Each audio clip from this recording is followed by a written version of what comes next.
Deme un segundo para... Creo que...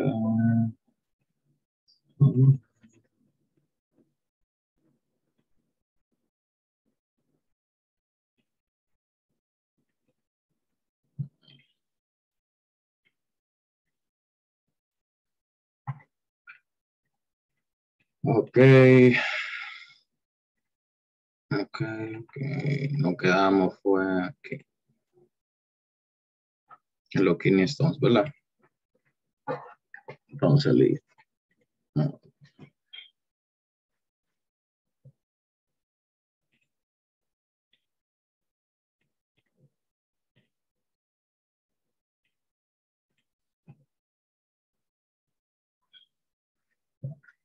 Hay un conjunto de patologías, ¿verdad? Renales que pueden llegar a ocasionar alteraciones que al momento de medirla con alguna de estas variables nos puede dar una idea de dónde se encuentra la enfermedad.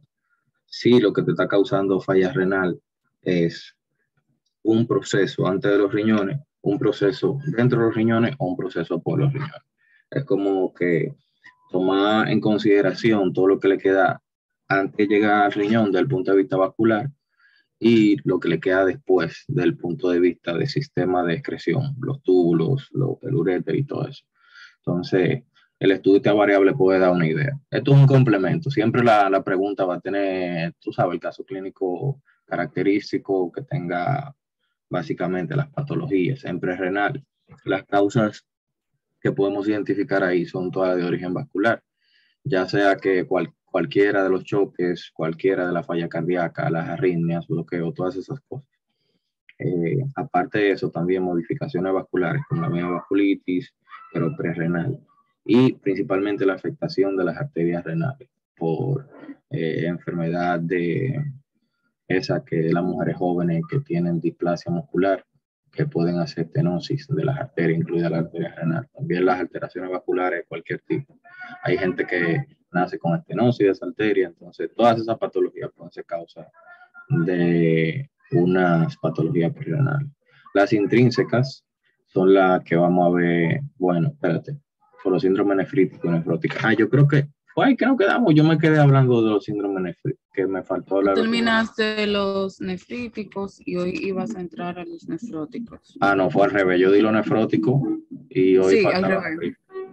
Bueno, entonces para devolverme a dar eso, los intrínsecos renal, que ya vimos una parte de esa, vimos los síndromes nefróticos. Vamos a ver luego los síndromes nefríticos y otras patologías intrínsecas renales como la nefritis intersticial, la acute tubular necrosis, renal papilar necrosis, todas esas cosas que vamos a ver ahorita.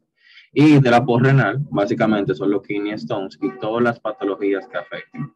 Parece que por aquí ahora está pasando. Vamos a ver.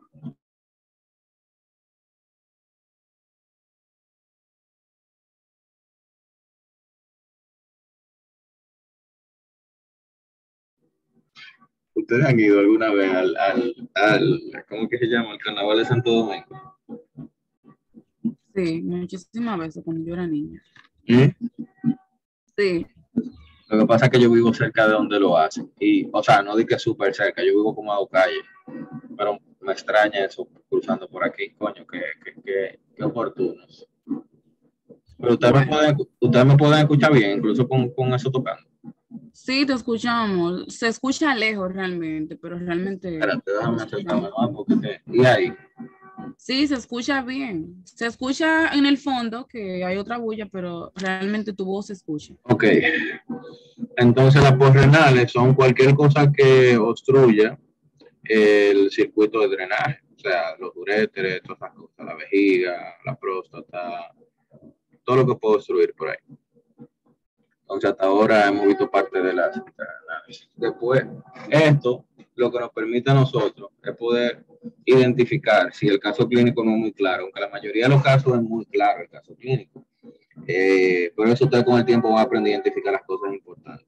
Pero aquí tienen un dato extra que puede identificar la pregunta y le puede ayudar a elegir una de las posibles respuestas. Entonces, se estudian 4 variables, aunque ustedes van a dar cuenta que básicamente lo mismo. La osmolaridad de la orina, la osmolaridad o sea, la cantidad de sodio en la orina, el porciento excretado y el ratio de urea creatinina. Entonces, si es prerrenal, osmolaridad. ¿Cómo va a estar la osmolaridad de eso? Si es prerrenal, va a estar más bajita.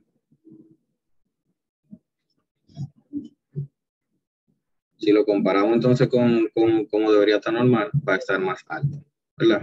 La osmolaridad prerrenal en las patologías, o sea, las patologías prerrenal tienen una osmolaridad mayor a 500. ¿Cómo nosotros vamos a eso? Bueno, si no le está llegando líquido, va a absorber todo el que tiene, el poco que tienen los túbulos. Entonces, se va a ir concentrado.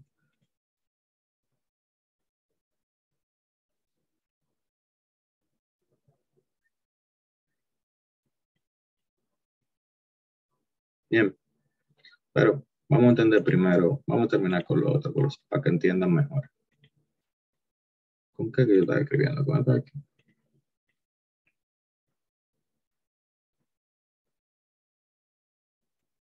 Para entender lo que hacen los tubos, para entender eso mejor, porque siento que necesito explicar. Espérate, patrón. Ok. Entonces, los síndromes nefríticos. Nosotros vimos que los síndromes nefróticos se caracterizaban por una clínica, que los pacientes tenían edema, tenían alteración de los lípidos, tenían pérdida de proteína masiva. Los síndromes nefríticos, aunque tienen proteinuria, no llegan al rango de 3.5 gramos en 24 horas, sino que es menos. También se asocian con otras cosas como hipertensión. Se asocia con edema, pero este edema a veces utilizan cosas específicas para que tú lo diferencies en los lugares que ocurre el edema, como edema periorbital. Y aparte de eso, hematuria. O sea, si ustedes ven una gente que tenga sintomatología de alteración de la presión oncótica por pérdida de proteínas, conocen mucho, pero aparte tiene hipertensión, aparte tiene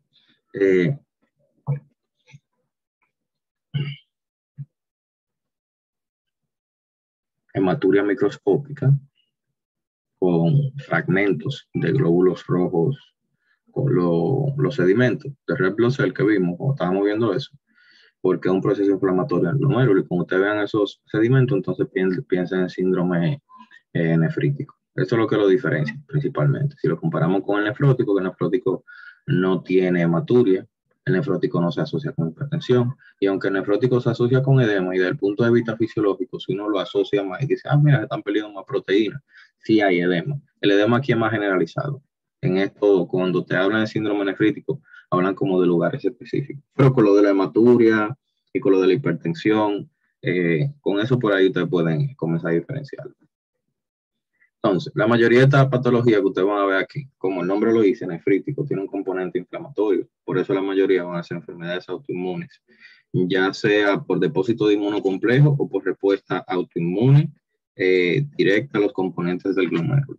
También hay otras que no tienen que ver necesariamente con cosas autoinmunes, pero la mayoría sí. Pero sí es inflamatoria. Bien. Entonces, el nombre dice exactamente lo que es. Acute post-streptococcal glomerulonefritis, una glomerulonefritis que da después de una infección estreptocócica del piógene. Entonces, el piógene ya ustedes vieron que se relaciona con un par de patologías más. ¿Ustedes recuerdan cuáles son las patologías que causa el piógene?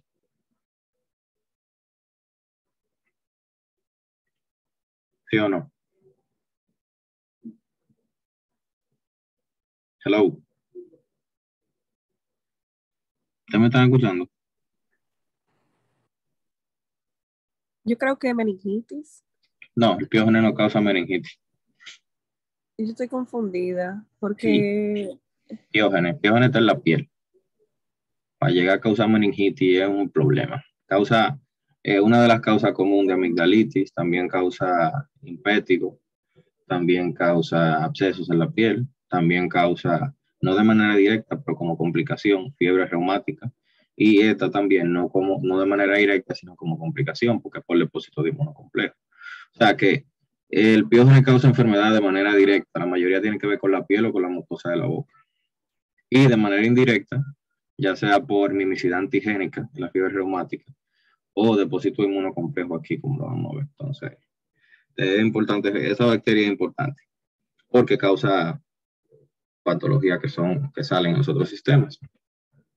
Entonces, es un niño que tiene una historia, lo llevan a emergencia, o qué sé yo, a consulta, y dicen que él viene porque tiene la sintomatología característica, ¿verdad? Tiene hematuria microscópica, tiene hipertensión, en fin, tiene un poquito de edema periorbital, pero en la historia reciente te va a decir que hace 2 o 3 semanas, 1, 2, 3 semanas, le dio una flu-like syndrome, o sea, tenía como una gripecita o que tenía una tos. Algo que te diga, mira, él tenía la garganta, tenía algo ahí en la garganta. Bien, ahí había algo ahí en la garganta. Principalmente, si los niños viven en un bajo estatus socioeconómico, porque esta complicación sí se puede evitar con el uso de antibióticos. La fiebre reumática no. Entonces, el punto es que nada, si le dicen eso, lo ven ahí, es un niño con síndrome nefrítico, es glomerulonefritis postetricótica. Entonces, ¿qué cosas es importante en esto? Aparte de las cosas que le dije, el edema, la orina, todas esas cosas. Que ustedes recuerdan la vía de activación del complemento inmuno.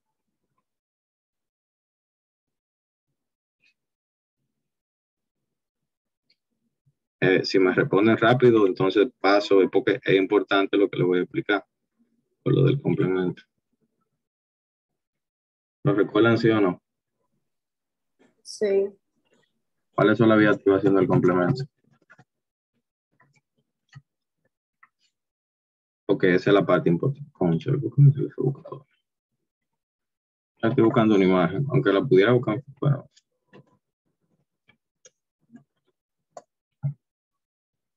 ¿No se acuerdan? Pero hay 3 vías, básicamente. Una que son la misma azúcar de la bacteria, otra que es la inmunoglobulina y otra es la inmunocomplejo. Entonces aquí, si activo el complemento, se van a acabar los niveles de C3. Por eso una de las cosas que se miden es los niveles de C3, que te dicen que los niveles de C3 están bajitos. Otra cosa, esta patología en niños tiene una buena evolución. O sea, los niños es el self-limiting, se le da tratamiento nítido.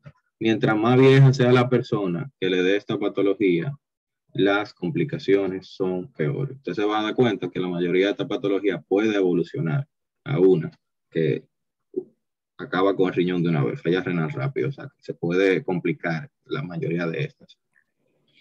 Entonces, es importante eso, porque le pueden preguntar 4 pacientes diferentes, ¿cuál de estos tiene mayor probabilidad de llegar a complicaciones de falla renal? Vamos a poner un niño de 7, 8 años, vamos a poner uno de 13, 14, vamos a poner un adulto de 20 y pico, y vamos a poner un anciano de 70. Es el adulto de 20 y pico. Porque como es una respuesta inmune, es importante la madurez del sistema inmune. Y eso ocurre básicamente en ese escenario de esa pregunta. Ocurre en la adultez, no en la niñez, ni en el extremo para arriba, porque ahí ya hay deficiencia. Entonces es importante esa relación. Niño es esta que tiene. Bien. Esto es una inmunofluorescencia. Ajá. Me confundí un chin con lo del complemento, porque yo me acuerdo que eran 3. Sí. Alternativa, lectina y la clásica. Mira ahí. No sé si yo... No sé. Mira, la clásica, la que no necesita anticuerpo y la vía de la lectina. ¿Esos son? Sí.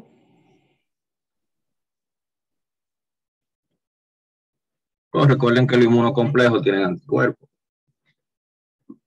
Entonces, un inmunocomplejo es un antígeno con un anticuerpo que pesan y se precipitan y se quedan ahí en el glomérulo. Cuando le hacen la inmunofluorescencia se ve así. Eso es una inmunofluorescencia granular. Vamos a ver la lineal ahorita. Entonces, una de las cosas que deben aprender es inmunofluorescencia, cómo se ve. Pero es simplemente, si es respuesta de hipersensibilidad tipo 3, depósito inmunocomplejo, se va a ver granular. Y si es tipo 2, anticuerpos que destruyen directamente un tejido, se va a ver lineal. Entonces, ahí podemos diferenciar. Miren ahí entonces cómo se ve. ¿Ve cómo se ve eso hipercelular? Que no hay espacios. Y hay células inflamatorias. Sí.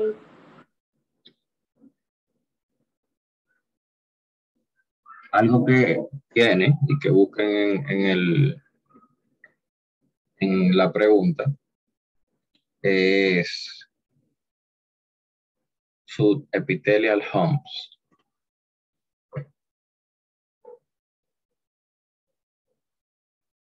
¿Qué es eso que estamos viendo aquí? Esos son depósitos inmunocomplejos.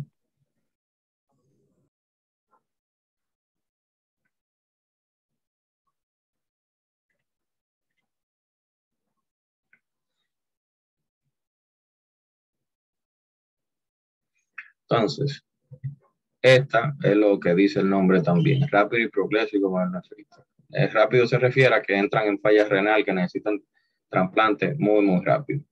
Aquí tenemos 3 tipos, atendiendo la etiología. Tenemos una que está relacionada con respuesta de hipersensibilidad tipo 2, que esa se llama síndrome de Good-Pasteur. El síndrome de Good-Pasteur, aunque no se confunda, mira, tipo 1, tipo 2, que es el tipo de hipersensibilidad, lo otro es la clasificación. No le van a preguntar eso, pero para que no se confundan con lo que estoy hablando ahora, simplemente sepan que hay 3. Una que es depósito inmunocomplejo, otra que es por anticuerpos y otra que no tiene que ver con eso. Otra que es una vasculitis, que son vasculitis, ¿verdad? Entonces, el síndrome de Good-Pasteur lo que tiene son autoanticuerpos contra la membrana basal o el colágeno tipo 4, porque no solamente afecta ahí, o sea, no solamente afecta los riñones, afecta a otros órganos. Afecta los riñones y los pulmones. Bien. Entonces, recuerden eso. La tipo 2, ¿ustedes me escuchan bien? Sí. Ok, vamos. Miren cómo se ve la inmunofluorescencia lineal. Miren la diferencia. Granular, lineal. ¿Ven la diferencia? Sí. Ok, es importante eso porque si le enseñan una granular, usted tiene más opciones porque vamos a ver unas cuantas granulares, pero si le enseñan lineal, miren ahí, y tiene afectación también los pulmones, pues Good-Pasteur. Bien. Entonces, también a este tipo rápido y progresivo glomerulonefritis se le llama creciente por esa característica que tiene, que el aumento celular se ve en forma de luna. Ahí yo lo encerré en rojo para que vean como que son como un patrón diferente que se separa.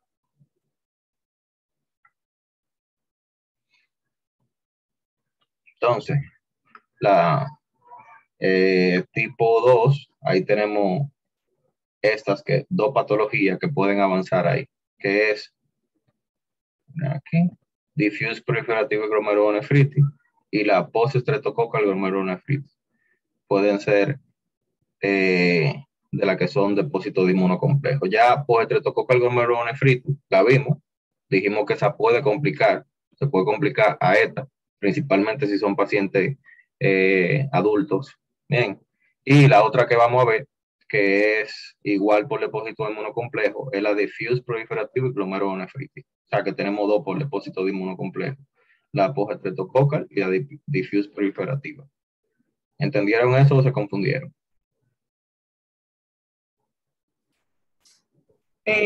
La primera es la tipo 1, que es la de Good-Pasteur, y la tipo 2 es la otra. La tipo 2 es esta, que puede evolucionar a tipo 2, o esta, que la vamos a ver ahora. Así me confundí entonces. Mira, de la tipo 2 son las dos que son por depósito de inmunocomplejo. Las dos por depósito de inmunocomplejo son esta que se puede La, complicar ok. y esta que se puede complicar y llegar a esta. Llegar a rápido y progresivo como nefrítico. O sea, que ustedes pueden comenzar a ver esta patología como una complicación de esas dos, o directamente como síndrome de Pasteur, o como la otra que les voy a decir, que es la tipo 3, que es la que tiene que ver con vasculitis. Bien, la tipo 3 es la que tiene que ver con vasculitis. Ahí tenemos a granulomatosis con poliangitis y microscopia y poliangitis. Esas son dos patologías que forman parte de la vasculitis.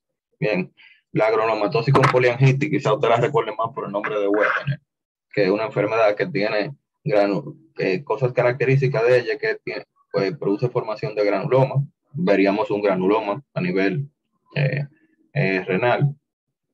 Aparte de eso, es poliangitis, o sea, tiene inflamación de vasos sanguíneos en otros lugares también que causa granuloma. Principalmente en los escenarios clínicos le gusta mucho mencionar los pulmones y el tabique nasal. O sea, que si ustedes ven una gente con problemas en la nariz, en el tabique nasal, piensen en dos gente, la que tiene Wegener o la gente que utiliza cocaína. No hay otras cosas, así que menciono. Lo otro es también granuloma en los pulmones, así que si usted ve una gente con problemas en la nariz, una gente que tiene hemoptisis, porque como daña los vasos sanguíneos, la gente puede toser y toser sangre. Y aparte de eso, tiene un síndrome nefrítico, entonces piensa en muerte. Bien, pero yo le dije que deberíamos sacar un día para hablar de la vasculitis. También tiene un marcador tumoral, que es el PANCA. No, sorry, el CANCA. El PANCA es microscopia y poliangitis. Pero cuando vamos a la vasculitis, recordamos esto aquí también. Bien. Esas dos, la tipo 3, no tienen depósito inmunocomplejo. La inmunofluorescencia no está bien. No hace. La diffuse proliferativa glomerulonefritis, ¿verdad? Dice difusa, el glomérulo completo, proliferativa. Miren cómo se ve la membrana basal como más gruesa. ¿Puede identificarlo? O sea, como más grueso en algunos lugares. A diferencia de, por ejemplo, si le damos para atrás, fíjense que la membrana aquí no se ve tan gruesa, como que no se tiñe tanto. Sin embargo, aquí sí. ¿Pueden identificar eso? Sí. Sí. Por eso que yo digo que estos temas dicen exactamente lo que es. Lo que tú estás viendo, míralo ahí. Esta es la patología del síndrome nefrítico que tiene la gente que tiene lupus. En el síndrome, ¿se acuerdan cuál era la patología nefrótica que tenían los pacientes con lupus? Sí, la membranosa. Era una mujer blanca, La blanca, lo noté como tú dijiste, así mismo allí. exacto, entonces eso. O sea que el lupus puede dar las dos. Entonces, quizás, bueno, le iba a decir que quizás en hospitales ustedes, los pacientes que vieron con lupus, o lo vieron en consulta de dermatología, o lo vieron en cuidado intensivo. No sé, por lo menos en mi caso fue así, con falla renal. También la diffuse proliferativa puede ser la membrana proliferativa glomerulonefritis. O sea, que puede evolucionar a esto. O sea, que puede cambiar de un síndrome nefrótico a cambiarse un síndrome nefrítico. Ustedes se dieron cuenta que los síndromes nefríticos como que son más jodones, como que la gente se muere, como que llega a falla renal más rápido. Entonces, es importante entender eso para que entiendan cómo aquellas pueden evolucionar a esta. Entonces, ¿qué vamos a tener aquí desde el punto de vista histológico? O del punto de vista de la pregunta, subendothelial and intramembranous immune complex, IgG y C3. Principalmente eso, subendothelial y intramembranoso. Eso se lo van a decir. O si se lo van a mostrar, por ejemplo, miren cómo se ve el subendotelial. Mírenlo ahí cómo se ve. Miren cómo se ve el epitelial. Se tapa acá. Voy a poner una normal porque al lado. Vamos a buscar normal.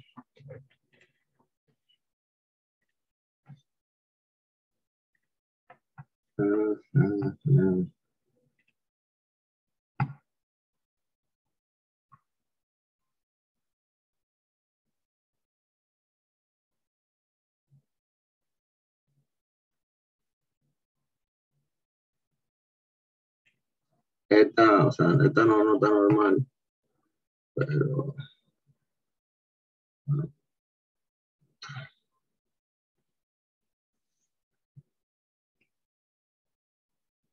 yo quiero ver, es que yo quiero una normal. Esta va a ser microscopía, no va a ser electrónica. No, seguir.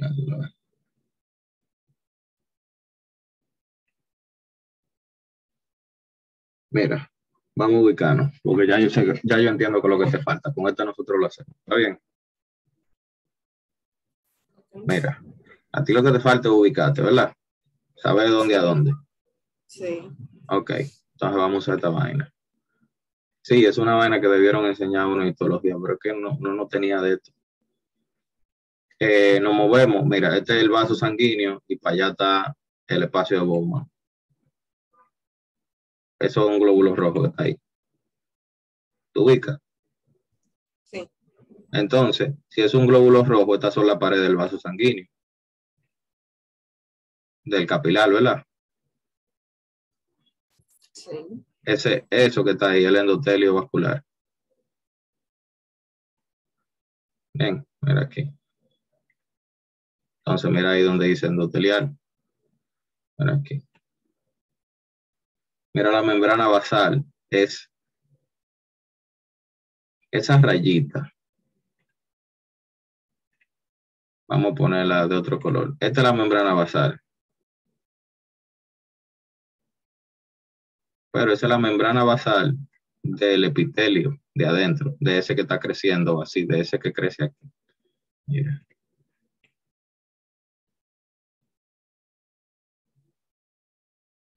Ahora sí entendí, porque que Ahí, lo vi todo del mismo color. ahí deberían estar los podocitos. Sí. No, es que ahí abajo no llega la luz. Entonces, ya ahora tú ubicaste. Sí, ahora sí. En este caso, mira la otra imagen. Aquí yo te podía decir que este es el endotelio vascular, pues tengo un glóbulo rojo. Eso ahí es la membrana basal, la cosita de ahí, y esto es el epitelio, donde deberían estar los podocitos. Aquí tú viste, los podocitos ahí se fueron a la mierda, por un depósito de inmunocomplejo ahí. Sí. Ellos le dicen hump porque parece como una joroba, según ellos. Entonces, a eso es lo que se refieren. Entonces ya, le llegaste ahora. Yes. Esta página es muy buena, mira, eso, yo toda esa vaina yo lo aprendí aquí fue. Yo no Yo sabía así. Yo la tengo en favorito esa página. Es una página lo que es una grasa. Digo, por lo menos a nosotros nos interesa aprender esta vaina ahora, ¿verdad? Pero yo recuerdo que me fue mal y me quilló tanto encontrarlo en el Fercé. Yo dije, diablo, esto siempre estuvo aquí. Y yo nunca leí nada. Y después entré aquí y me puse así porque lo de los labels y esta vaina ayuda a pila. Porque qué coño es eso negro, ¿verdad? Entonces, cuando tú le dices, un glóbulo rojo, de que te dicen que es un glóbulo rojo, ya tú te ubicas.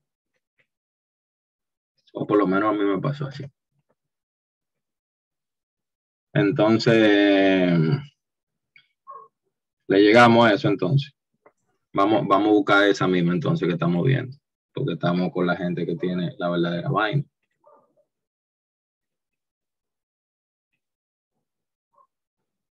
No,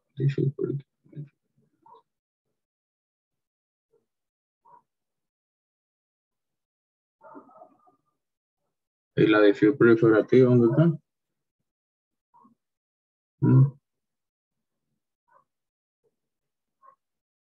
Oh,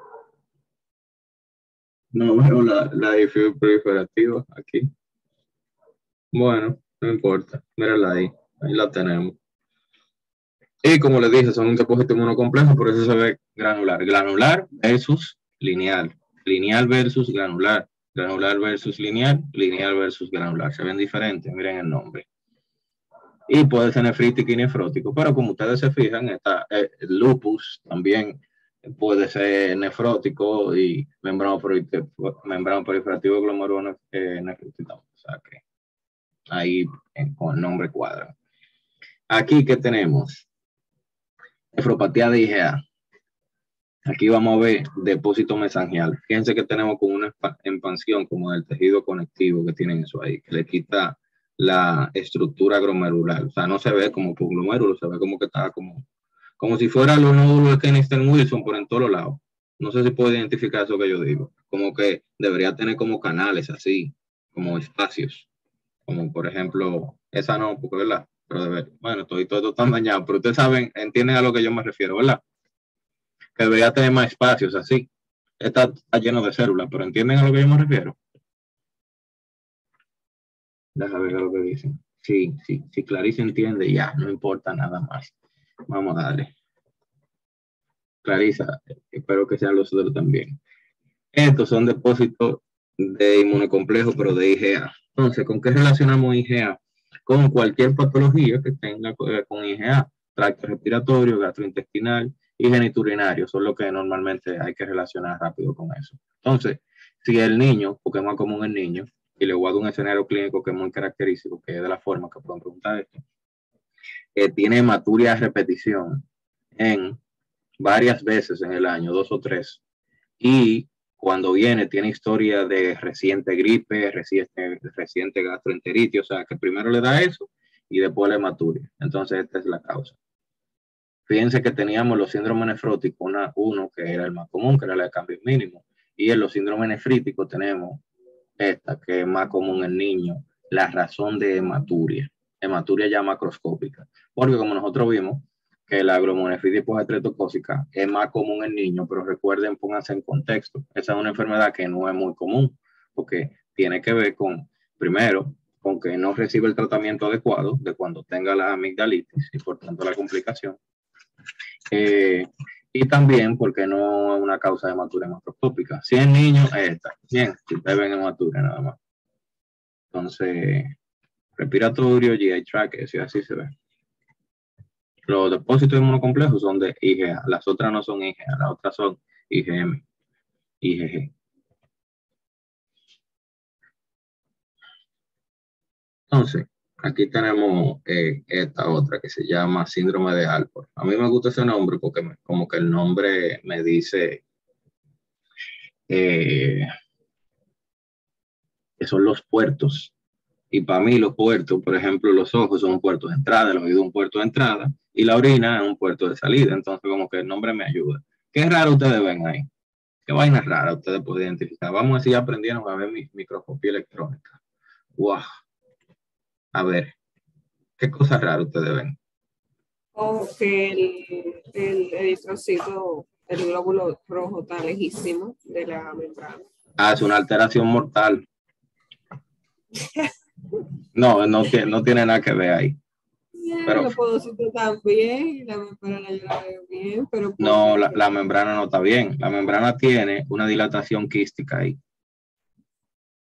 ¿Te fijas el cambio de contraste? Sí. Por Dios, ¿qué es eso? ¿Y por qué a uno no le enseñan esa vaina así en la maldita universidad? Yo no entiendo. Mija, pero te digo la verdad, yo vi eso ahora cuando tú lo encerraste. Ah, bueno. Ah, está bien. Pero eso es lo que pasa, es la membrana basal que está turuleca ahí.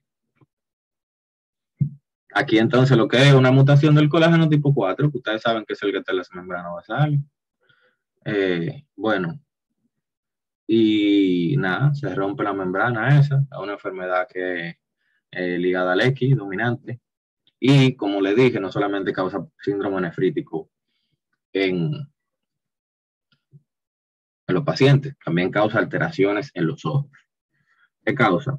Retinopatía y dislocación de los lentes. La retinopatía la vamos a ver cuando estemos viendo neuro, pero ustedes van a ver qué es lo que son las retinopatías. Y también puede tener, desde el punto de vista de la audición, ¿cómo que se llama? Sordera neurosensorial. O sea, que no es de conducción, no es que le jode ninguno de los componentes anatómicos que van hasta el oído interno, es que le jode el oído interno ya. Entonces, ahí estamos. Entonces, ¿qué otra cosa importante de eso? Los pacientes que tienen esa patología normalmente tienen falla renal, que es a los 40 años, porque recuerden que la gente nace con esto, no es que le da, es que vienen con esto. Así que si tengo un paciente con un síndrome nefrítico, ¿verdad? Hipertensión, vaina, hematuria, piense, y que que tenga problemas para ver y que también tenga problemas para escuchar, piensen en síndrome de Alport. Yo me acuerdo porque como... Mira, Can see, can be, can be, y después que basket with. ¿Qué es eso? Yo no sé lo que Basket Week es eso. Eso habrá que buscarlo en internet, pero seguro es una referencia gringa a algo que ellos solamente tienen allá. ¿Cómo se escribe Basket Week? Vamos a ver. Espérate. Tú verás ahorita una... Ya me acordé, como la canasta de paja, como el patrón. W, como si fuera waving, pero en vez de waving, with, con E al Sí. final, así. Ajá.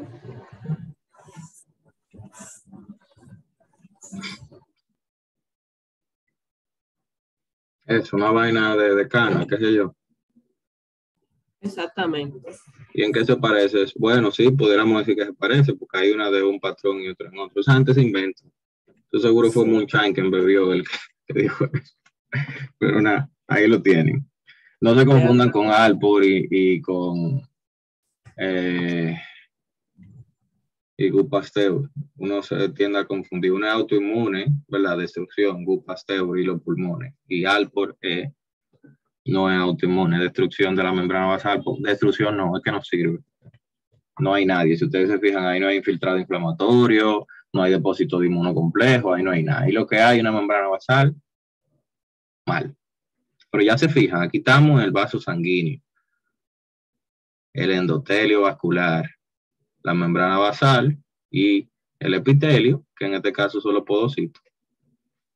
Se fijan a esos podocitos tan nítidos, o sea, su forma normal es así, irregulares, pero fíjense que no están aplanados, que toditos están como, parecen como torrecitas.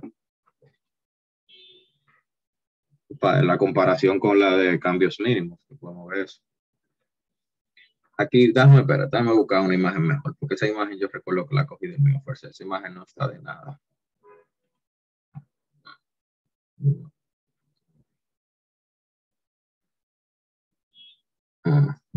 Esta, vamos aquí. Vamos a ver esta y vamos a ver la otra. Ahí está. Membrana proliferativa. Igual.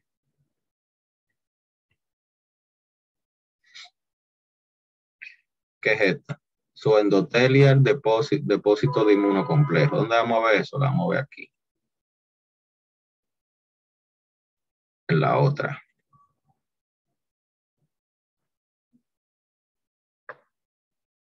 Mírenlo ahí. Lo vemos desde ahí, si nos movemos de ahí para allá. Aunque está como muy destruida esa, me ve otra. Ahí. ¿Se pueden fijar que ahí estamos en la parte endotelial? Sí. Y En vez de tomamos estar claro, está oscuro ahí. Exacto, y que estamos en la parte endotelial porque estamos de aquí para allá. ¿Se fijan? Ahí la diferencia dónde está. Sí. Ok.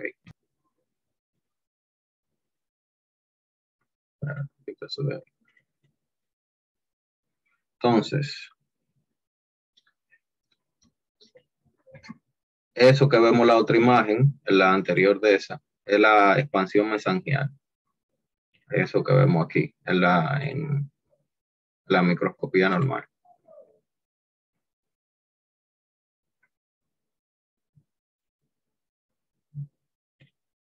No, sorry.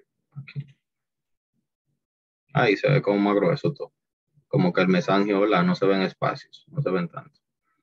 Entonces, cosa importante que hay que saber esto, con las patologías que las relacionan con hepatitis B y C. Hay otra patología que las relacionan con hepatitis B y C. ¿Se acuerdan cuál es? La de la prostituta de la membranosa nefropatía. Entonces, fíjate esta, que el nombre es igual. Aquella es membranosa y esta es membrana proliferativa. Porque aparte de tener que la membrana es gruesa, también tiene expansión mesangial. ¿Entiendes lo del nombre? Sí. Y se asocia a las mismas enfermedades virales. Es como un 2 por 1 casi mente. ¿Verdad? Es como la evolución de aquella. Básicamente. Así, algo así. Lo único que es un síndrome nefrítico. Entonces, esa es la tipo 1. La tipo 2 es una vaina que se llama factor nefrítico. Un factor nefrítico es una S3 que está turuleca, que no responde. Siempre está activada. No responde a la inactivación. Entonces hay pila de activación del complemento y hay daño a la membrana. Entonces, esa es la que tiene más los depósitos, eso. Entonces, ¿qué otra cosa aquí? A ver, hay algo que ellos, esa expansión, ellos le tienen un nombre que es track and track. Es como esas cosas, cuando ellos la describen, pero esa expresión, track and track, es como si fueran rieles del tren, según ellos. Esa gente está loquísima. Pero eso es lo que sale en la pregunta. Esta no. Ellos lo que dicen, vamos a hacerlo a ver, como parece que el primero que la vio así. Esas pasiones mesangiales, cuando tú la ves, se ven como que están así, ¿verdad? Entonces, cuando tú lo ves de más lejos, parece como si fueran la cosa del tren. ¿Entiendes a lo que me refiero? ¿Qué cosa del tren? Las vías. Ah, okay. Ellos dicen que eso así se ve así. Entonces, por eso es que van a ver lo de track and track. Entonces, toda esa palabrita, track and track, su endotelial, qué sé yo cuánto, ya ustedes saben que salen en la pregunta y ya saben cómo se ven. Bien, entonces es importante que tengan eso porque son cosas que tienen las preguntas que pueden ayudar a usted a elegir entre una respuesta y otra, aparte de otros datos, porque ustedes se fijaron que la mayoría de pacientes son diferentes. Pero mientras más datos ustedes tengan, más específica la respuesta. Entonces se van a dar cuenta que independientemente de la pregunta que ustedes hagan, siempre va a haber mínimo 3 datos que te van a decir la respuesta es esta. Y siempre hay que hacer un balance entre la que tenga más posibilidad. Así que si usted aprende a qué significa esto, a cómo se ve, porque se lo va a enseñar, y también cómo se describe, porque se lo va a describir, entonces ya usted tiene ahí por lo menos esa parte. Entonces, fijaron que esta vaina tiene que ver mucho con histología. Les recomiendo que cuando se confunden esas cosas, entren a esa página, que está bien chula. O sea, una página bacana. Y eso son los síndromes nefríticos. Entonces, ahora sí.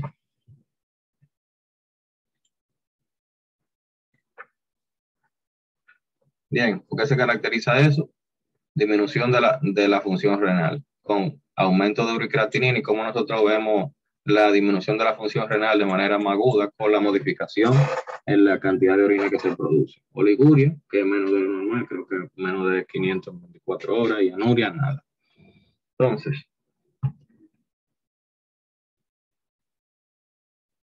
si es prerrenal, la osmolaridad va a estar aumentada, le dije ahorita. Si no le llega agua, va a reabsorber todo.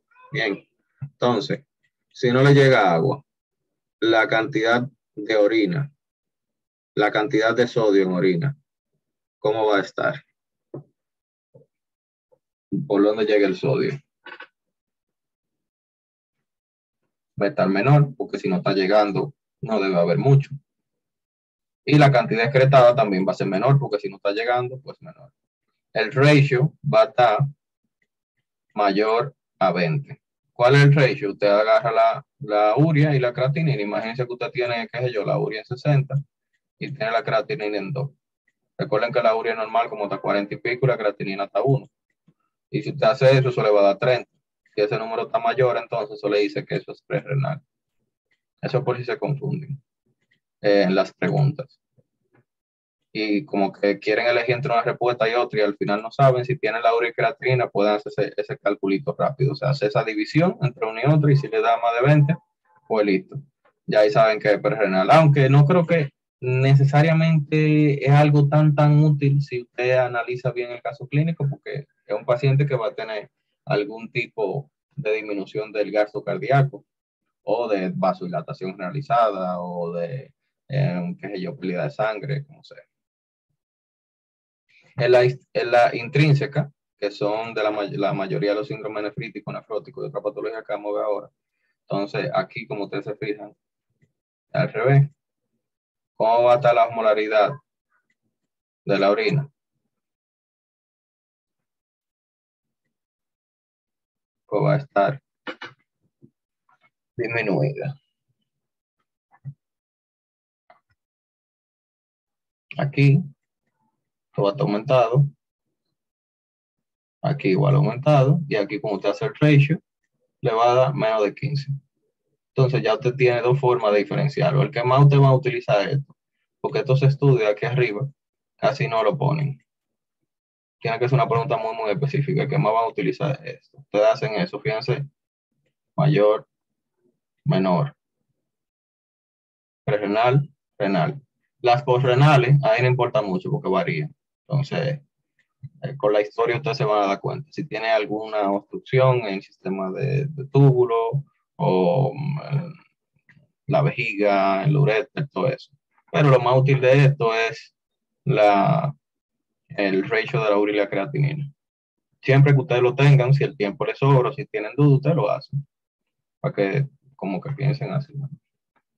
Estos forman parte también de lo que causan falla renal e intrínseca. Aunque lo que más va a causar falla renal intrínseca, sí, desde el punto de vista de complicaciones, son los síndromes nefríticos. Como ustedes vieron que pueden evolucionar rápido.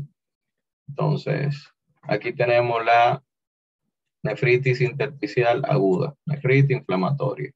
Entonces, ¿cómo puede ocurrir? Por aptenos o por enfermedad autoinmune. ¿Ustedes saben lo que es un apteno? Desde el punto de vista inmunológico. No. Es una vaina que no debería ser un antígeno, pero se comporta como un antígeno. O sea, al final son autoinmunes las dos, ¿verdad? Pero hay una que está identificada, la otra no, pero autoinmune. También tenemos que está asociada a fármacos, a los diuréticos, a los AINES, a la penicilina y cefalosporina, a los PPI y a la rifampicina. Entonces, pacientes que tengan falla cardíaca pueden tener esto, pacientes que tienen falla cardíaca usan diuréticos, pacientes que tienen enfermedad inflamatoria usan esto. Y presten atención porque los AINES causan por dos mecanismos. Primero, desde el punto de vista inmunológico, causa inflamación por gente que hace alergia a los AINES, y desde el punto de vista de su mecanismo de acción, porque recuerden que ellos disminuyen la síntesis de prostaglandina, o sea, que inhiben la vasodilatación, por lo tanto son vasoconstrictores. Entonces causan otro tipo de patología a nivel renal, pero esta es la que tiene que ver con inflamación. La penicilina y cefalosporina, la gente que es alérgica, los PPI, rifampicina. Entonces, penicilina y cefalosporina, gente que tenga una infección reciente, PPI, una gente que tenga dolor gastrointestinal que lo utilice, y rifampicina, pues, ustedes se acordarán ahora, tuberculosis y también de tratamiento profiláctico en el meningococo. Esas son las que me vienen ahora, gente que esté tomando eso, porque muchas veces no le van a poner, mira, está tomando este fármaco, sino la patología que tiene la persona, o sea, recientemente, para que ustedes relacionen con eso. Estos pacientes pueden ir desde asintomáticos, ¿verdad?, a tener fiebre, un rash, porque algo autoinmune, hematuria y dolor en el ángulo costovertebral. Esto es importante porque vamos a ver patologías donde hay dolor ahí, pero a la palpación se encuentran masas. Esta la palpación no tiene nada, solamente hematuria, dolor, fiebre, y el rash es importante para que sepan que tiene que ver con algo autoinmune. Entonces, el diagnóstico, piuria. ¿Cómo nosotros vamos de piuria? Bueno, en la orina, aumento de glóbulos rojos, y como es intersticial, como es allá arriba, también vamos a ver white blood cell CAS. Los CAS que vimos cuando estábamos hablando de eso, bueno, aquí también. Aquí te va a dar el patrón de las enfermedades intersticiales renal, el boom, el ratio ese va a estar menor de 15. Y la historia tiene que tener o historia de enfermedad autoinmune o alergia. Ustedes saben que la gente que tiene enfermedad autoinmune normalmente hace alergia. Yo pienso en alguien con asma que tenga lupus. Y también que la mayoría tienen asma extrínseco, o sea, que responden a los alérgenos. O sea, que es una relación que pueden hacer ahí. Acute tubular necrosis. Aquí lo primero que tenemos para recordar es el Moody Brown CAS, que está asociado a necrosis. Aquí, si nos fijamos, vemos necrosis. Miren ahí. ¿Cómo nos damos cuenta que hay necrosis ahí? Porque no hay núcleos. Fíjense que los otros lugares tienen núcleo, ese no, eso es necrosis. Necrosis coagulativa porque mantiene la estructura del tejido. Entonces, ¿cuál es la fisiopatología? La fisiopatología, entonces, responde a la necesidad metabólica de regiones de los túbulos renales. Cuando nosotros estábamos viendo, estudiando los túbulos renales, vimos que en el túbulo contorneado proximal había pilas de transporte y vaina, y en el túbulo contorneado distal, o sea, lo que dicen el nombre túbulo contorneado distal y proximal son los que tienen mayor metabolismo. Por lo tanto, en condiciones cuando disminuye el gasto cardíaco a esas zonas, infarto, cualquier tipo de choque, cualquier tipo de un trombo, un émbolo, lo que sea. Las zonas que se van a morir primero son las zonas que tienen más demanda de gasto cardíaco. Y esos son los túbulos contorneados, pero principalmente el proximal. Entender esto es importante porque al ser la parte de los túbulos más susceptible, también es un tejido que se recambia mucho, porque cada vez que pasa un bobo, se daña eso. Entonces tiene que estar recambiándose. Entonces eso le da más cabida a que en un recambio de ese tejido, en una división de ese tejido, ocurre una mutación. Y esa mutación ocurre un cáncer. Entender esto es importante para cuando estamos viendo los cánceres renales. Bueno, el cáncer renal, pues nada más son uno o dos que son importantes aquí. Entonces, ¿entendieron eso? ¿A qué se asocia entonces? Se asocia a aminoglucósidos, gente que está tomando antibióticos, ¿verdad? Contraste a la gente que le van a hacer estudios, de hecho, por eso que a la gente se le da, se hidrata bien, se le dan pila de vainas cuando se van a utilizar el método de contraste. Pues metaboliza a nivel renal. Y mioglobina. La mioglobina, ustedes saben que es una proteína que está en los músculos, entonces debe ocurrir un evento que cause mucho daño muscular para que haya suficiente mioglobina y dañe los tejidos. Es una proteína, se deposita y arrastra agua y básicamente daña los tejidos, sí. Pero ¿en qué escenarios? Por ejemplo, un paciente después de un maratón. Un paciente después de una prueba esa de Ironman, que son gente que hace un maratón, después corren en bicicleta y después nadan un viaje de kilómetros. Esa gente quedan de grana y pueden tener acute tubular necrosis.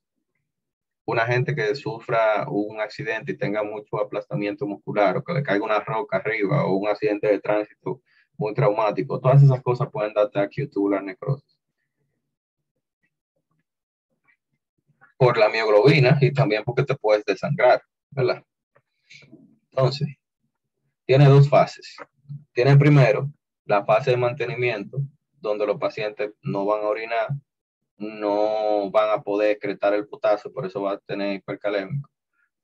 No van a poder reabsorber el bicarbonato, por eso van a tener acidosis metabólica, porque los túbulos van a estar dañados, está muerto el túbulo, o sea, no puede agarrar y sacar el potasio para sacarlo y no puede reabsorber el bicarbonato. Pues en los transportes, eso que vimos en el túbulo contorneado proximal, ustedes vieron que nos movíamos del lumen en la célula al espacio, a los capilares perivasculares, pero aquí si eso está dañado no va a ocurrir eso. Y uremia, ¿verdad? Pues, y la parte de recovery, poliuria e hipocalemia. Bien, ahí va a orinar mucho y ahí va a excretar mucho potasio. O sea, si está orinando mucho, está excretando mucho potasio. Entender esto es importante porque los pacientes, cuando están en acute tubular necrosis, se ingresan. Entonces, hay un día del tratamiento dentro del hospital que hay que cambiar de aquí para acá. Hay que cambiarle los fluidos, hay que cambiarle el tratamiento que se le está haciendo. Porque si tú lo hidratas mucho en esta parte, lo puedes matizar porque no está orinando. Y aquí, si tú no lo hidratas, se puede deshidratar porque está orinando demasiado. Entonces, tengan en consideración eso. Una pregunta, Darín. ¿Eso tiene que ver con lo del MCAT deficiency? ¿Lo qué? Lo de la mioglobinuria. ¿Que sí tiene que ver con qué? O el myopathic form adolescent en adult, bla, bla, bla. Que con lo de la mitocondria y el acetiltransferasa carnitina. Bueno, no, en este caso es porque la mioglobina como proteína cuando se acumula en los tejidos causa daño. Ok. No tiene que ver con esa vía. La vía que tú estás diciendo ya es a nivel intracelular. Sí. Aquí está fuera de la célula. Aquí fue que se acumuló un tejido para allá. Bien, aquí tenemos renal papilar y necrosis. Es una necrosis de la papila renal. Bien. Entonces, ¿cómo vamos a ver eso? Con hematuria y proteinuria. Principalmente en los pacientes que tienen patologías procoagulantes, como por ejemplo sickle cell disease o TRAE. Ustedes saben que ahí cuando los red blood cells cogen estrés, pierden su flexibilidad y se ponen así y no pueden pasar los vasos sanguíneos y los obstruyen. La pielonefritis, ustedes van a ver que es una inflamación a nivel renal. NSAID son vasoconstrictores, por decirlo hasta cierto punto. Y la diabetes. El escenario que más le van a poner a ustedes va a ser este. O una gente que toma pileaine para dolor. Bien. Esos son los dos que más le van a poner. Pero fíjense que esta es la otra patología que causa los AINE. Renal papilar y necrosis. Y por el mecanismo. Es por el mecanismo que tienen de vasoconstricción. Que es diferente entonces a nefritis intersticial, que es autoinmune. ¿Entendieron esas dos diferencias?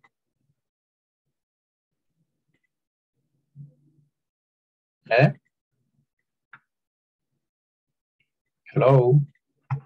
No, dime otra vez. Los AINE causan enfermedad de dos formas. Causan enfermedad, ¿verdad? De forma alérgica. Hay gente que es alergia a los AINE y causa acute interstitial nefritis. Pero de la forma del mecanismo de acción de los AINE, como son hasta cierto punto vasoconstrictores, porque bloquean la síntesis de prostaglandina y las prostaglandinas son vasodilatadores, puede causar renal papilar y necrosis. Necrosis en este caso por disminución del flujo sanguíneo. Entonces ahí tenemos, miren ahí, tenemos ese tejido necrótico ahí en la papila. Ahora sí.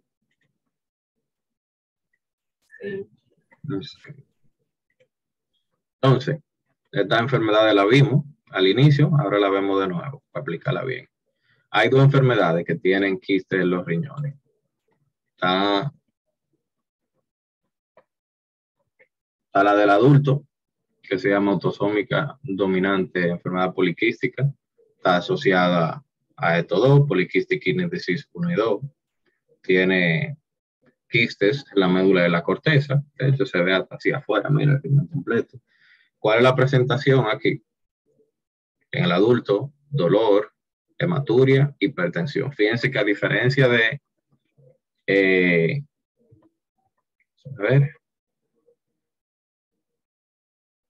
esta que tiene hematuria y dolor ahí, esta parte va a tener hematuria, dolor e hipertensión. Bien, entender esto es importante porque la parte de la hipertensión te va a dar algunas complicaciones sistémicas. Por ejemplo, los aneurismas, los Berry aneurysms, son los aneurismas que se encuentran en las arterias comunicantes, principalmente la unión de la comunicante, o sea, la unión de la cerebral media con la cerebral anterior, que es la comunicante anterior. Ahí ocurren más aneurismas, pero no es porque ocurran aneurismas, no. Es porque como hay hipertensión, es un lugar de bifurcación de los vasos sanguíneos, la cosa es que explicamos un día. Entonces, estos lugares son más susceptibles a que haya aneurisma y por eso este tipo de pacientes es más propenso a hacer aneurisma en esa parte. Aparte de eso, tienen prolapso de la válvula mitral, le pueden agregar esta patología, las causas que ya conocían. La otra causa de prolapso de válvula mitral, que ustedes vieron, qué sé yo, era el Emdalos o el mismo Marfan o quizá una complicación postinfarto, una vaina así. Aparte de eso, estos pacientes van a tener quiste en otros lugares, por ejemplo en el hígado. Y diverticulosis, o sea que fíjense que tiene, ¿verdad? Quiste en el hígado, quistes hepáticos, tienen aneurisma, pero ¿qué es? Y lo otro, diverticulosis. Bien, así que ustedes ven pacientes con esas cosas, bien. Pero la parte de hipertensión es lo que explica los aneurismas. Tratamiento de estos pacientes, controlar la hipertensión. Y la autosómica recesiva es más común en niños. Y aquí lo que vamos a tener es dilatación de los ductos. ¿Se acuerdan que esa estaba relacionada con el uretic bulge? ¿Se acuerdan? y que el metanefritis mesénquima era con la parte renal ahí. Entonces, ahí. Fibrosis, el Potter sequence, que lo pasamos al inicio, y la consecuencia, hipertensión. Esta es otra causa de hipertensión en niños. La otra causa que nosotros vimos aquí fue síndrome nefrótico por depósito de IgA. También vimos hipertensión cuando vimos hiperplasia adrenal congénita. O sea que son pocas patologías que dan hipertensión en niños. Y si entienden bien el mecanismo, pueden relacionarlo con el riñón o con la glándula suprarrenal, porque al final del día, esos son los dos órganos que regulan la tensión arterial. La glándula suprarrenal por el medio de la aldosterona. Si hay, ¿verdad?, demasiado cortisol, puede ser que haga función mineralocorticoide. Y también recuerden que la médula produce adrenalina, noradrenalina y dopamina. Y el riñón controla todo eso por el sistema renina-angiotensina-aldosterona y las partes de ese proceso que se hacen a nivel renal, que ustedes vieron que son la mayoría. Entonces, también, yo no sé qué fue eso que yo puse ahí, si es eritrosedimentación, pero no recuerdo qué fue eso. Lo tengo que quitar, no recuerdo exactamente qué significa. Pero con eso ya ustedes lo hacen. Bien. Lo que les explicaba ahorita, los túbulos, es importante para entender el tumor más importante a nivel renal. Fíjense que tenemos dos imágenes. Tenemos la imagen ahí macroscópica y tenemos la micro.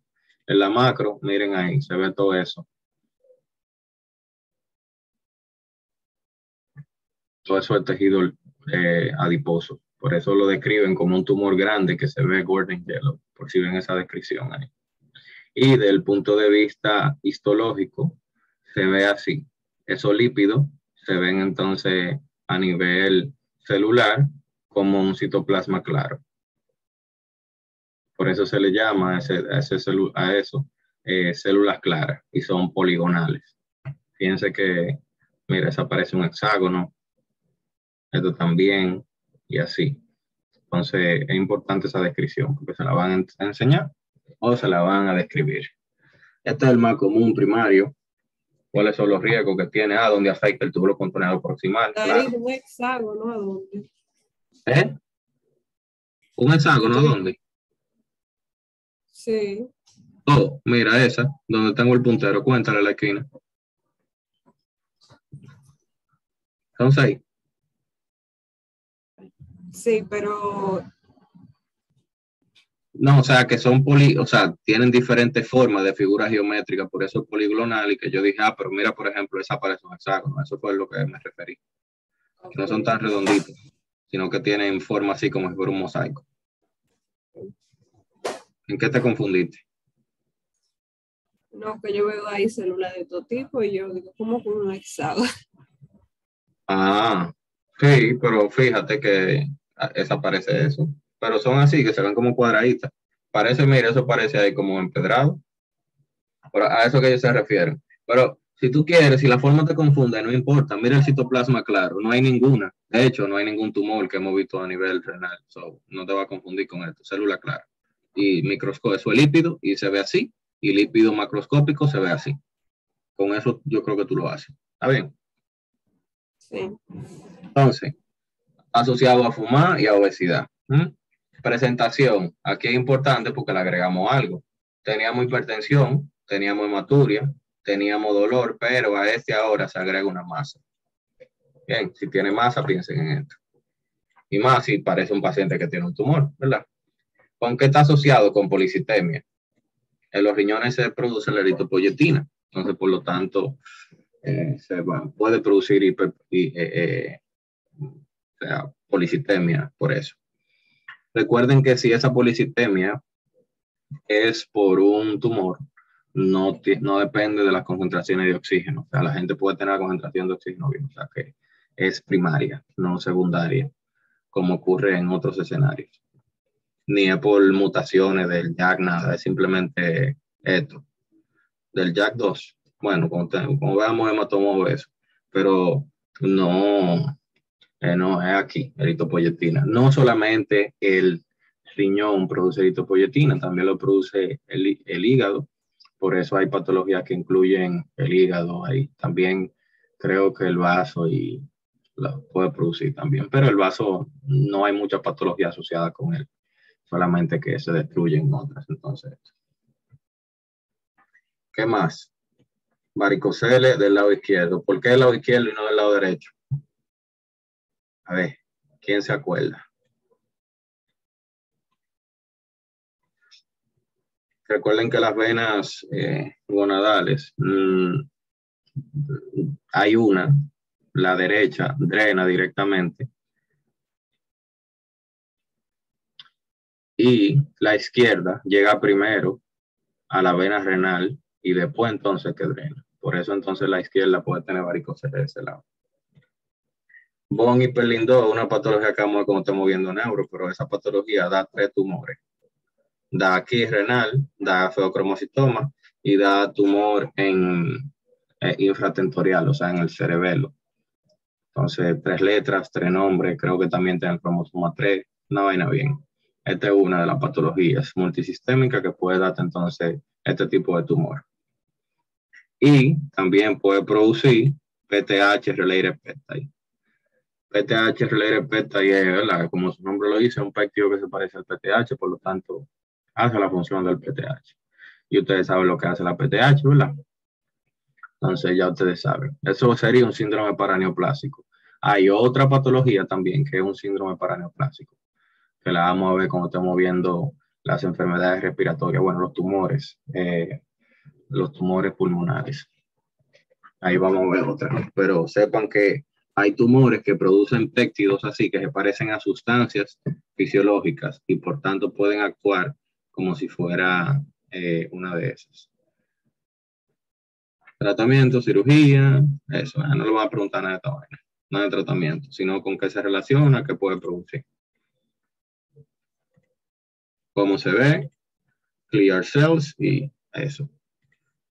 Túbulo contorneado proximal, el más común, primario, y así. Hay otro aquí, que es más común en niños, que se llama nefroblastoma o tumor de Wilms. Cosa que tiene, esta es la malignidad más común de la niñez. Esta es igual, una masa palpable de un solo lado. Está asociado con el Wilms tumor 1, Wilms tumor 2, cromosoma 11. Entonces, eso está bien porque el nombre está asociado a eso. Estos son unos síndromes que no es importante saber eso. Algo importante es que, a ver si tengo una imagen aquí. Miren ahí. Es que no cruza la línea media. Se lo diferenciamos de la hiperplasia adrenal congénita. Entonces, si seguimos bajando en el tracto genitourinario, tenemos aquí hiperplasia. Hello, ¿me escuchan?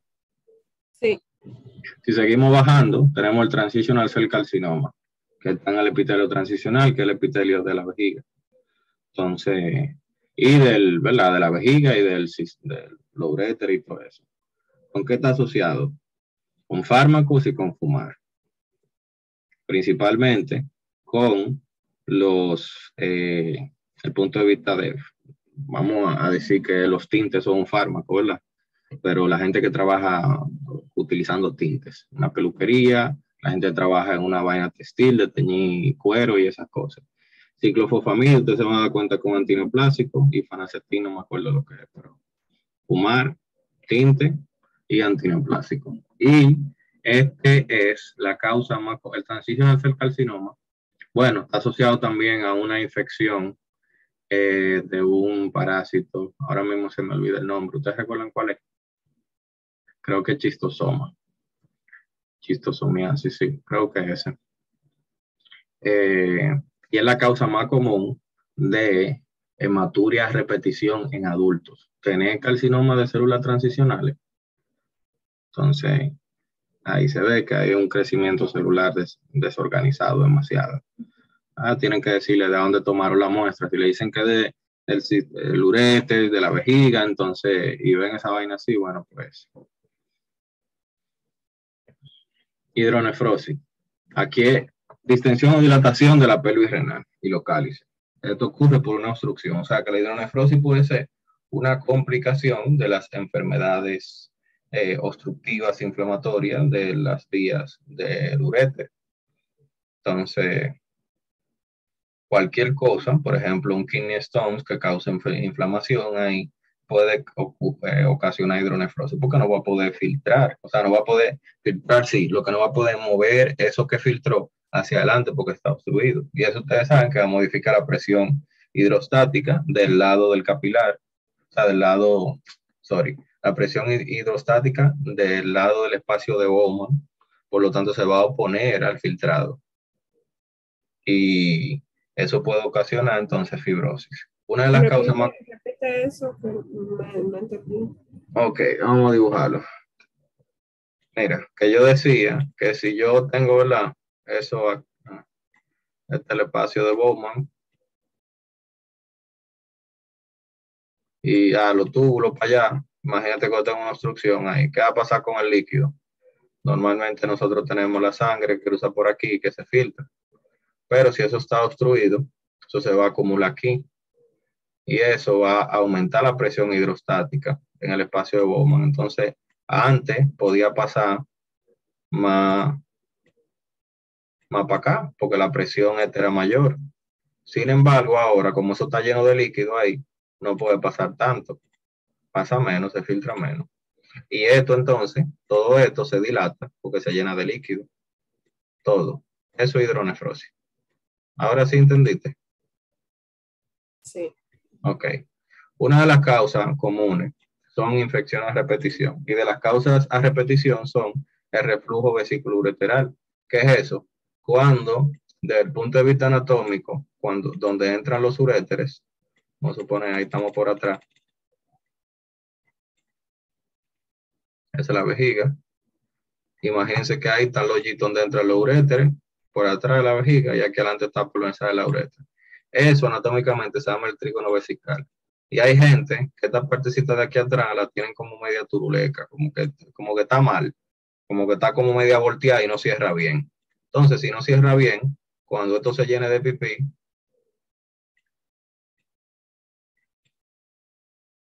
la pipí se va a devolver para allá. Imagínense que ustedes tienen una cistitis, ¿verdad? Asciende, le infecta la vejiga, ok, una cistitis, pero esa cistitis entonces ahora como hay un defecto en esa unión ahí, entonces puede devolverse esa infección y ascender y infectar entonces las vías urinarias para arriba. ¿Entendieron? Sí. Y recuerden que las mujeres las cistitis son de que muy, muy común, o sea que la hidronefrosis es más común en mujeres. De hecho, hay etapas en que la mujer es más susceptible al mismo embarazo, por ejemplo. ¿Y qué vamos a tener aquí? Atrofia de la corteza y de la médula, o sea, atrofia renal completa. Aquí los riñones se van a poner más pequeños. Después, con la complicación, al inicio no, al inicio van a estar más grandes, porque están llenos de líquido.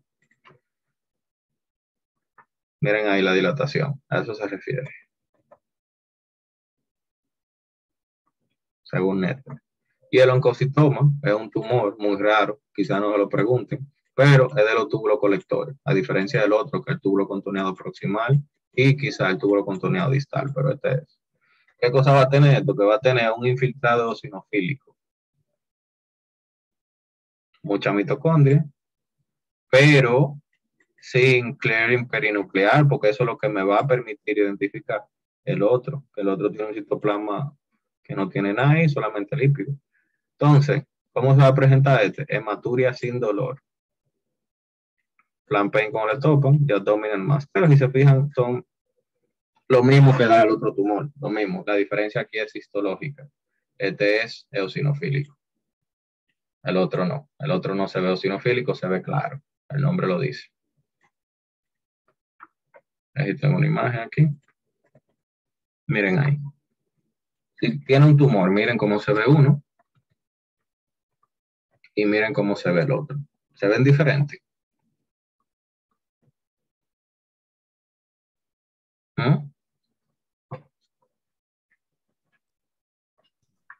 ¿Cómo? Se ve diferente eso a eso. Sí, No mucho. tú lo ves igual. No lo veo igual, pero no lo veo muy diferente.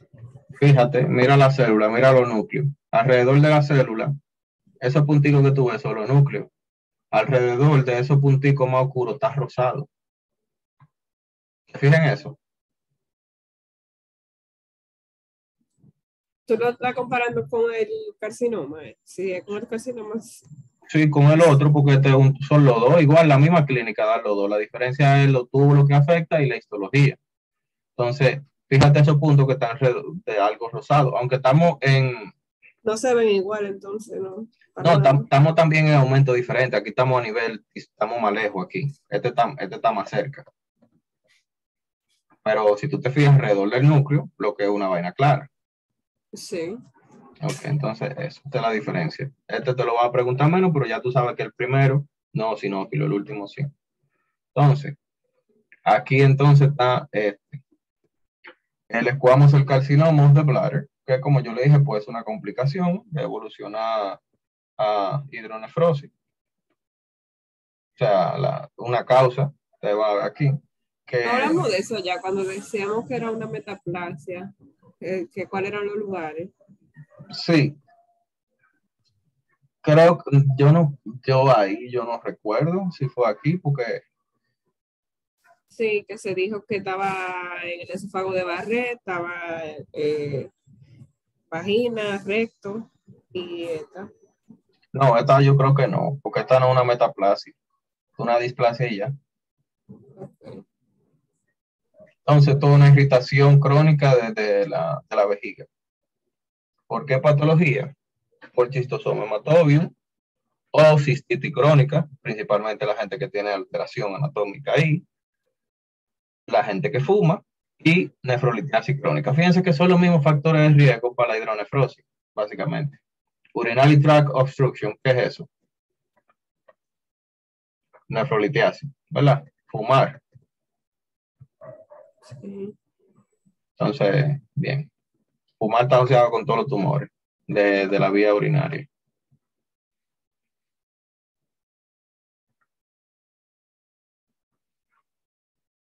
Entonces, aquí vamos a tener las incontinencias. La incontinencia, lo importante es aprenderse. Toda la gente se le sale la pipí sin controlar, ¿verdad? La diferencia es identificar la fisiopatología y cuándo se le sale la pipí, haciendo qué. Eso es lo que hay que aprender. Entonces, aquí tenemos la de estrés. Las causas son hipermovilidad o deficiencia intrínseca del esfínter. ¿A qué se refiere con deficiencia intrínseca del esfínter? Cuando estructuralmente se pierde. Cuando se pierde ese esfínter, después de procedimientos quirúrgicos por ahí. Principalmente en mujeres después del parto. Porque el piso pélvico se puede desgarrar y complicarse con eso. También con las cosas que aumentan la presión a nivel intraabdominal, como la obesidad, también cuando el vaginal delivery, cuando se está pujando, y las cirugías de próstata. Pues la cirugía de próstata por el hecho de la relación que tiene la próstata con el esfínter vesical inferior, que ustedes saben como que lo envuelve. Aquí el diagnóstico se hace con el bladder stress test. Se pone a la gente a aumentar la presión intraabdominal, a ver si se le sale pipí. Esta es la gente también que otro escenario que se hacen pipí cuando se ríen. A todos nos ha pasado, pero no con toda la risa, tiene que ser una risa muy, qué sé yo, muy grande. O también la gente cuando tose, cuando estornuda, cuando va al baño. Eso es lo que se refiere con estrés, aumento de la presión intraabdominal. Entonces, tratamiento, ejercicio de Kegel o pesas, pero los ejercicios de Kegel con eso se hace ahí. O hace una reparación, pero usted no le va a preguntar eso. Aquí lo más es el escenario.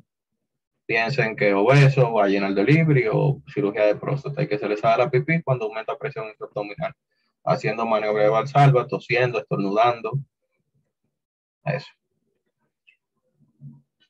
Urgency incontinence. Aquí el agente, nosotros los dominicanos le llamamos de tomar de orina. Es una gente que a cada rato está haciendo pipí, pero nada más hace un chin. Es una overactive bladder. ¿A qué se refiere con eso? Que siempre se contrae o sus paredes de adentro se encuentran inflamadas y por tanto el estímulo a la misión se hace más frecuente. Miren, la vejiga tiene dos capacidades. Tiene una vaina que se llama capacidad fisiológica, que es que tanta pipí coge la vejiga antes que a uno le dé ganas de miar. Bien, la mayoría de la gente esa va de 300 a 500, o sea, que si usted se da una Coca-Cola, lo lógico es que al rato usted orine, o un vaso de agua y eso. Esa es la fisiológica. Y la otra es la anatómica. La anatómica es 1 litro. La anatómica es que tanta pipí coge antes que se explote. Bien. Entonces, ¿qué pasa con este tipo de personas que tienen el deseo de hacer pipí mucho antes de que llegue a la capacidad fisiológica? O sea, mucho antes que llegue a 300, 500 mililitros. Si quizás a alguno de ustedes le ha pasado que quiere hacer pipí a cada rato, principalmente las mujeres, va y hace 3 gotitas. ¿Se entienden el escenario? Sí.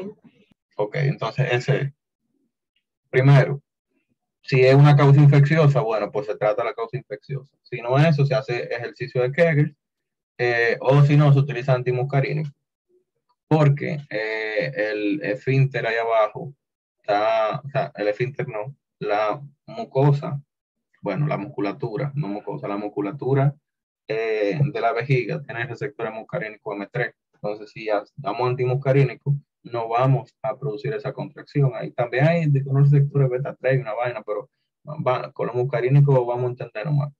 Los receptores M3 producen contracción de la vejiga. Entonces, si eliminamos eso con ese fármaco, tenemos menos contracción. Con eso es suficiente. Ya que hablé del fármaco, entonces, este tipo de paciente que vamos a ver ahora puede mejorar con fármaco también, como vamos a ver aquí, que es el overflow incontinence. Aquí es que no se puede vaciar. Aquí existen dos causas. Una, que esté muy obstruida por hiperplasia prostática benigna en la parte de los fármacos, que hay fármacos que, por ejemplo, antagonista alfa 1, que se utilizan para la hipertensión, también se puede utilizar en este tipo de pacientes porque esos receptores de ahí abajo del esfínter son alfa 1 y si tú lo bloqueas se dilata, entonces ahí tiene como un 2 por 1. Pero la fisiopatología de esta es que no se vacía bien y por tanto se queda con pipí. Quiere decir que cuando llegue más va a tener más todavía. Y cuando haga pipí, no va a sacar toda esa que tiene, aunque sea mucho, solamente un chin. Y ahí se va llenando y llenando hasta que llega un punto que la presión adentro es tan grande, ya estamos hablando de capacidad anatómica, que la presión vence el esfínter, la gente se le sale la pipí así sin hacer nada, como si se le rompiera la membrana. Así se orinan, sin hacer presión y sin nada. Digo, sin hacer presión intraabdominal, pero la vejiga sí ya está llena de pipí y hace presión. Entonces, esta patología está asociada con complicaciones neurológicas de la diabetes. Desde el punto de vista, la complicación microvascular de la diabetes afecta también los vasos sanguíneos que irrigan los nervios.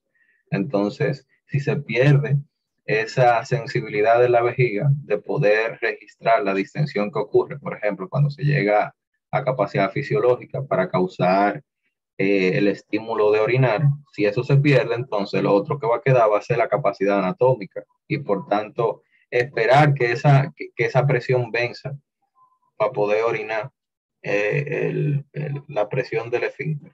Entonces, por eso es que los pacientes se llenan de pipí y después hacen. Eso es como lo que se le llama, por ejemplo, un globo vesical, que la gente no puede orinar.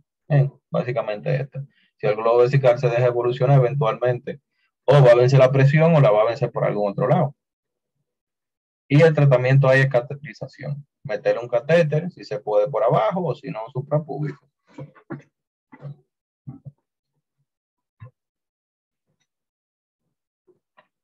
Aquí tenemos la cistitis bacteriana, cosa que ustedes vieron como estaban viendo micro, pero ustedes saben que, ¿verdad?, es una, una inflamación de la vejiga, que los pacientes se van a presentar con dolor suprapúbico, dolor al orinar, aumento de la frecuencia porque una inflamación, o sea, van a tener incontinencia de urgencia, van a hacer un chin de pipí también. Y es más común en las mujeres, también luego de actividad sexual, principalmente si tenían mucho sin hacer nada. Y vemos la honeymoon cystitis, que está asociada con el saprofítico y todas esas cosas que ustedes vieron en micro.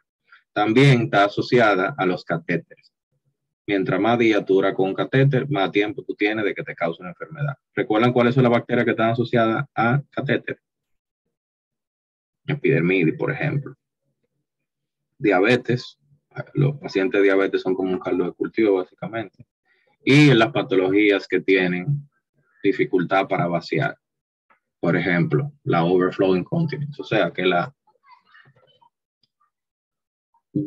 cistitis bacteriana puede tener urgencia y puede complicarse con una overflow incontinence. Bien, pero simplemente usted va a aprender a identificar eso cuando le diga en qué momento que se le sale la pipí. Como está asociada a bacterias, vamos a tener esterasa leucocitaria positiva y nitrito en el examen de orina. Pielonefritis aguda. Eso es una infección por allá arriba, en la nefrona. Bien, y en el intersticio renal. Ahí vamos a ver un infiltrado celular, principalmente por el neutrófilo. ¿Qué vamos a tener aquí? Fiebre, dolor en el flanco, náusea, vómito y escalofrío. O sea, pila de vaina inespecífica. Pero ahí, con fiebre, es algo inflamatorio. Y esto también. Lo de náusea y vómito, para mí eso es inespecífico. Como que no me ayuda con algo, con nada. Entonces, ¿cuáles son las causas de estas? Ascending UTI. Es la causa más común. Y ya entonces pensamos con toda la UTI, si tú tienes cistitis y se complica, o también si tú tienes cistitis de una alteración anatómica, duplicación de local, o sea, todas esas cosas que vimos. Entonces tiene más cosas ahí. Y también puede ser una complicación de una bacteremia. O sea, que tú tengas una infección en otro lado, la bacteria llegue a la sangre y se mueva, entonces llega a los riñones. Entonces es fácil si llega a los riñones, porque si cayó en ese sistema, ustedes saben que ahí no se sale, porque ahí hay capilar y después capilar. O sea, ahí quedó ahí, puede infectar ahí.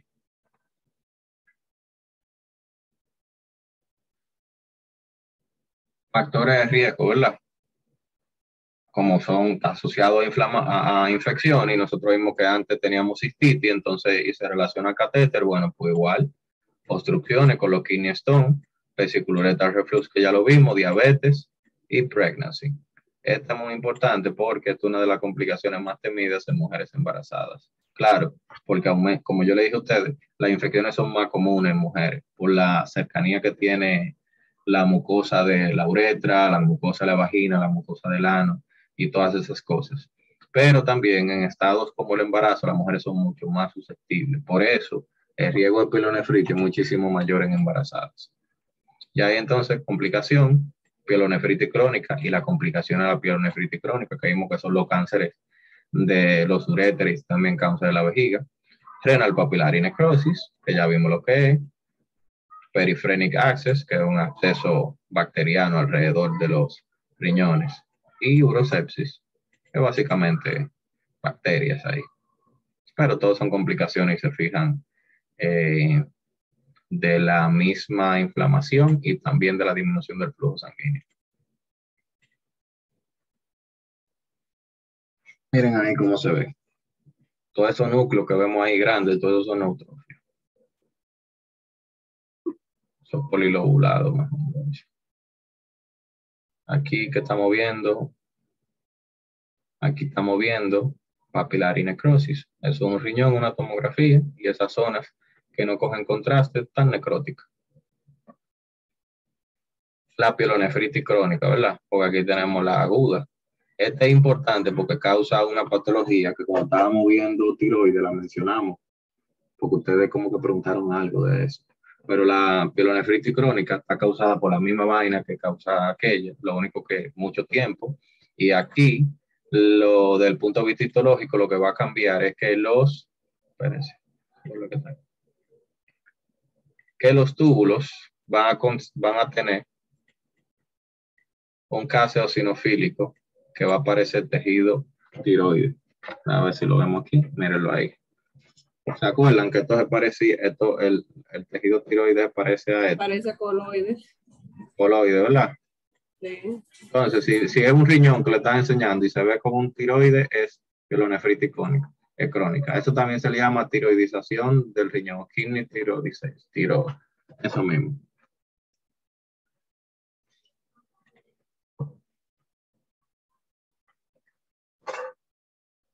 Aquí, diffuse cortical necrosis, no papilari, sino toda la corteza del riñón, no solamente la papila. Aquí es cuando ocurre un infarto en ambos riñones.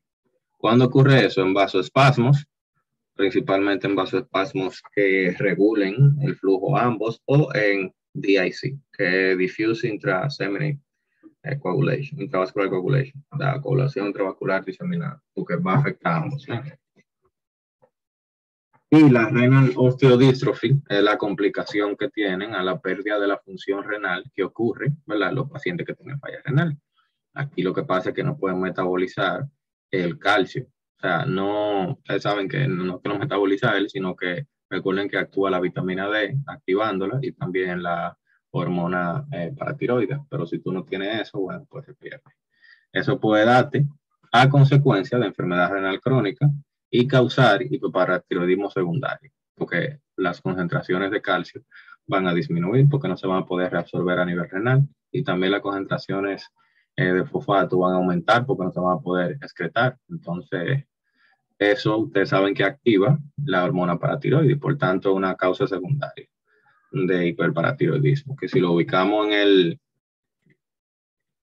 el cuadrito que teníamos aquí, y aquí ponemos PTH, y aquí ponemos calcio, ¿dónde estaría?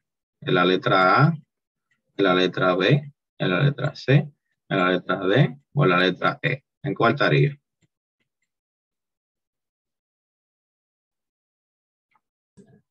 Yo creo que en la E. No, porque dice... En la D, perdón. Hiperparatiroidismo secundario por la deficiencia de calcio, ¿no es? Pero ahí el calcio está elevado también porque está aquí. Y está aquí. Ah, bueno, pues tiene que estar entonces porque entonces estaría el calcio bajito y el otro ahí arriba. Y el otro alto, sí. ¿Ya te ubicaste? ¿Qué es lo que entonces? Sí. Fue que vi el calcio, ubiqué el calcio mal. Ah, bueno, ahí ubícalo bien. No, ya yo sé. Ya sabes. Ok. Entonces, el programa como el 11. No, eso no importa. Esta es la parte de fármaco. Bueno, fármaco, ya los diuréticos más o menos lo estudiamos. Ahora lo que ustedes tienen que hacer es aprendérselo bien. Bien, eso está ahí en First Aid. Léanlo, terminó de leer. Ahí no hay otros fármacos a nivel renal, solamente los diuréticos. Ya aquí lo hablamos cuando estábamos hablando de los síndromes tubulares. O sea, cuando hablamos de Fanconi, de Bates, de Gittelman y de Little. Es lo mismo. Ahora ustedes lo que tienen que leerlo, el mecanismo de acción, la misma familia lo da, aprenderse los principales efectos adversos. Ustedes vieron que el primero causa acidosis, todo lo otro alcalosis, pero repásenlo. Bien, estos son fármacos que tienen que saberse bien. Los diuréticos y también todos los fármacos que intervienen en el sistema renal angiotensina aldosterona. Eso le va a complementar también, con eso ustedes se aprenden la mitad de lo de cardio, porque esos son la mitad de lo de cardio. Los otros de cardio son los antiarrítmicos, el tratamiento de infarto. ¿Y cuál es otro más? Ah, bueno, la de la dislipidemia también, tienen que saber eso. Entonces, ya esa parte le queda a ustedes repasarla, hacer flashcards y eso, y después practicarla aquí haciendo preguntas. Entonces, ya yo creo que ahí terminamos, renal. ¿Vieron que es súper rápido, renal? Es rápido y es importante, siempre preguntan de eso, así que mientras más dominen este tema, fíjense que tiene un componente histológico pila de grueso. Si ustedes se aprenden esas cositas, cómo se ven, cómo se describen, van a tener la mitad del pleito ganado. Los síndromes nefríticos y nefróticos son muy intuitivos los nombres, o sea, la mitad del pleito es leer el nombre y te va a decir muchas cosas que tú vas a ver. Aprendan a identificar las diferentes fallas, si es renal, renal, renal, pero ellos se fijaron que las etiologías son como muy, sí, es ahí, el problema está aquí, en este lugar. Otra cosa, recuerden que siempre que haya falla renal se van a perder las funciones renales y recuerden cuáles son. regulación de la presión, del equilibrio ácido-base, regulación del equilibrio hidroelectrolítico, eliminación de productos desechos, la uricreatinina. Lo otro también es la parte de activación de hormonas, también, o sea, que deben tener en consideración siempre eso, porque muchas veces estas preguntas van a venir acompañadas de un escenario clínico donde las afectaciones de las funciones renales se ven en otros sistemas. Bien, es como el síndrome nefrótico. El síndrome nefrótico, lo que hay una alteración del equilibrio hidroelectrolítico porque se está perdiendo la presión oncótica a nivel intracapilar, lo que va a aumentar proporcionalmente la hidrostática y va a aumentar la filtración y edema y toda esa vaina. Pero eso tú no lo vas a ver en los riñones tal cual, eso tú lo vas a ver edema en el cuerpo entero, entonces a eso me refiero. Nada, vamos a dejarlo hasta ahí y hagan preguntas y si no, yo le hago. Así que nada, pasen un buen resto de la noche. Bye. Bye.